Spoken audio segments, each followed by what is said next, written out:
Hello guys, welcome to our YouTube channel. हम लोग पढ़ रहे थे मैथ्स में जो आज टॉपिक पढ़ेंगे उसका नाम है प्रोबेबिलिटी।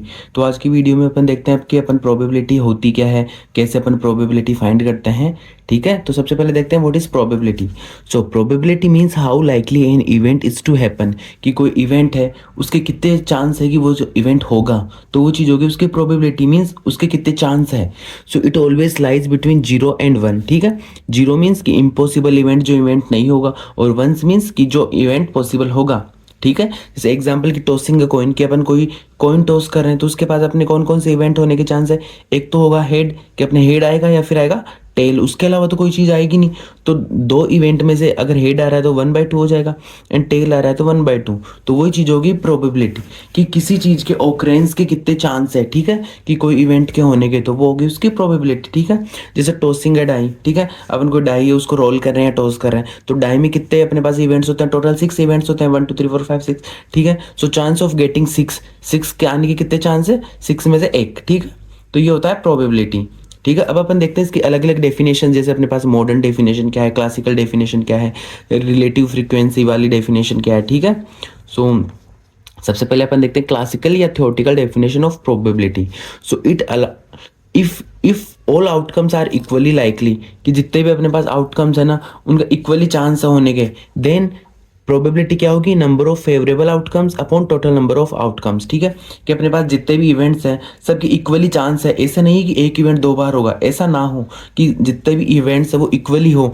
तो अपने पास प्रोबेबिलिटी की डेफिनेशन हो गई कि नंबर ऑफ फेवरेबल आउटकम्स, कि जितने आउटकम्स आपके पास आ रहे हैं upon total number of outcomes. ठीक है, जैसे एग्जांपल से समझ में आएगा कि अपन कोई कॉइन है उसको टॉस कर रहे हैं। ठीक है, सो ऑल पॉसिबल आउटकम्स अपने पास सैंपल क्या होगी, पॉसिबल जितने टोटल आउटकम्स वो हो गया, तो हेड आएगा या टेल आएगा, तो कितने हुए, 2 हो गए। ठीक है, अब इवेंट हो गए जैसे गेटिंग हेड। अब हेड आने की प्रोबेबिलिटी क्या होगी, कि नंबर ऑफ फेवरेबल आउटकम्स, तो हेड कितना आएगा 1, और टोटल आउटकम्स कितने हैं अपने पास 2, सो 1/2। वैसे टेल आने की प्रोबेबिलिटी कितनी होगी, 1/2। तो ये होता है प्रोबेबिलिटी का कॉन्सेप्ट। ठीक है, अब एक और एग्जांपल देखते हैं अपन, रोलिंग अ डाई, कि अपने पास डाई है उसको अपन रोल कर रहे हैं, तो अपने पास सैंपल मतलब टोटल प्रोबेबिलिटी कितने हैं, कि तो टोटल आउटकम या तो 1 आएगा या 2 3 4 5 6। ठीक है, डाई में अपन कोई भी डाइस है उसको अपन रोल करते हैं, तो अपने पास इसके अलावा तो कोई चीज़ आती नहीं है 6 के अलावा। तो अब अपन फाइंड कर रहे हैं इवेंट या probability of getting an even number. तो अपने को पता है इवन नंबर कौन कौन से होते हैं, 2 4 6, तो टोटल कितने हो गए 3। तो प्रोबेबिलिटी क्या होगी, नंबर ऑफ फेवरेबल आउटकम जो कितने थे 3 upon total number of outcome जो कितने थे 6। तो ये होगी अपनी प्रोबेबिलिटी इवन नंबर की 1/2। ठीक है, अब आगे अपने पास ड्राइंग का कार्ड, की जब ताश बोलते हो ना आप, जैसे अपन ताश को पीस रहे हैं। ठीक है, तो अपने पास टोटल इवेंट्स कितने हो गए, 52 टोटल कार्ड्स होते हैं। ठीक है, अब अपने को फाइंड करनी है ड्राइंग किंग, की इक्का चाहिए अपने को। ठीक है, तो अपने को पता है पूरे कार्ड्स में इक्के कितने होते हैं, 4 होते हैं। ठीक है, सो 4 is favourable outcome, so probability is number of favourable outcomes upon total number of outcomes, तो हो गए 4/52 इक्वल्स टू 1/13।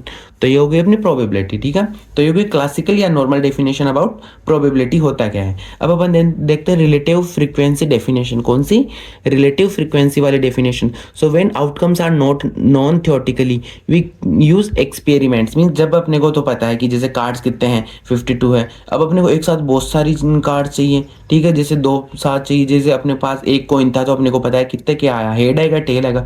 अब अपन एक साथ 100 कॉइन्स को कर रहे हैं। ठीक है, तो उस सिचुएशन में अपन यूज करते हैं relative frequency definition. So if we perform an experiment n times and event e occurs m times, जैसे अपन कोई एक्सपेरिमेंट कर रहे हैं। ठीक है, तो उसकी प्रोबेबिलिटी की जितना अपने पास m तो अपने पास आ रहा है और टोटल कितने थे n, तो ये होगी उसकी प्रोबेबिलिटी। ठीक है, जैसे एग्जांपल अपन देखते हैं कि टॉसिंग अ कॉइन कितने टाउन 1000 टाइम अपन किसी कॉइन को क्या कर रहे हैं, कॉस्ट कर रहे हैं। ठीक है, सो हेड अपीयर्स 520 टाइम्स, तो ये तो अपने को क्या दे दिया कि कितने नंबर ऑफ फेवरेबल आउटकम्स कितने हैं 520, और टोटल कितने टाइम अपन वो कर रहे हैं टॉस 1000 टाइम। तो अपने पास प्रोबेबिलिटी ऑफ हेड कितनी हो जाएगी, 520/1000 means 0.52। So used in real life situations. कहाँ यूज होते हैं ये रिलेटिव फ्रीक्वेंसी वाले, जैसे रियल लाइफ सिचुएशन, जैसे रेनफॉल हुई, डिफेक्ट रेट हुई, इन सब में। ठीक है, फिर आती है अपने पास वो है एक्सियोमेटिक या मॉडर्न डेफिनेशन। ठीक है, आजकल अपन मेनली यही यूज लेते हैं। सो इसमें क्या होता है, it is a mathematical way of defining probability. ठीक है, इसमें क्या होता है अपने पास 3 एक्सियोम्स होते हैं, उनके बेसिस पे अपन क्या करते हैं, प्रोबेबिलिटी को डिफाइन करते हैं, और फिर उसके बेसिस पे अपने पास अलग अलग रूल्स होते हैं। ठीक है, तो ये होती क्या है, तो मैं आपको दिखाता हूँ।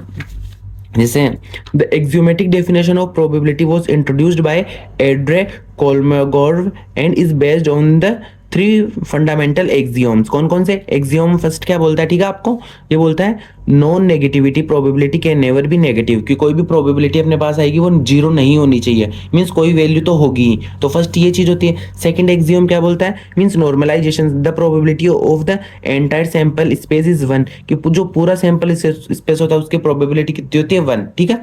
This means that something is in the sample space must occur, कि ऐसा नहीं कि आप खाली, आपके पास कुछ टोटल कुछ है ही नहीं और आप प्रोबेबिलिटी फाइंड कर रहे हो, तो वो चीज नहीं होनी चाहिए, कि 1 तो होना ही चाहिए सैंपल स्पेस, ठीक है। और लास्ट एक्सियोम क्या बोलता है? वो है additivity, means countable additivity for any pairs of mutually exclusive events, if events can not occur together their probability simply add up, ठीक है, कि कोई इवेंट्स वो एक साथ नहीं हो रहे तो वो अलग अलग हो रहे हैं, तो उन सब की प्रोबेबिलिटी अपन फाइंड करके उनको एड अप कर देंगे, तो ये बोलता है थर्ड एक्सियोम। तो और इन सबको अपन मिला के कौन सी फाइंड करते हैं? एक्सियोमेटिक या modern definition of a probability. So ये तीनों क्या बोलते हैं? फर्स्ट रूल क्या बोलता है कि प्रोबेबिलिटी जीरो नहीं होनी चाहिए। सेकंड क्या बोलता है कि जो जो क्या बोलते हैं सैंपल होता है वो 1 तो होगा ही। और लास्ट बोलते हैं कि इन दोनों को अगर अपने को ऐड करना है union, so P A plus P B, और अगर दोनों में कोई चीज कॉमन है, इंटरसेक्शन है, तो 2 बार हो रही है तो उसको माइनस कर देंगे, ठीक है।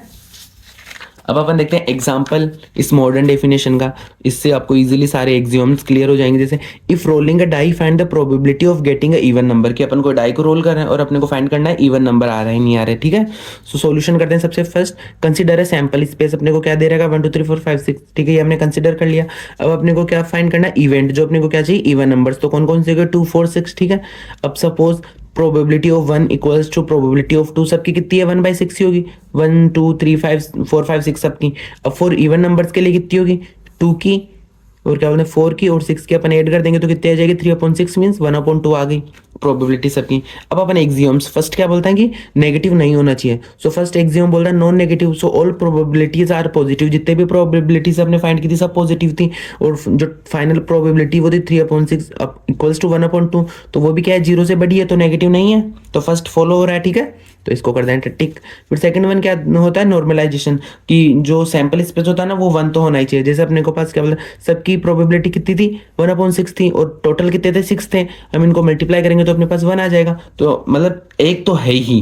तो ये सेकंड रूल फॉलो कर रहा है एक्सियम का।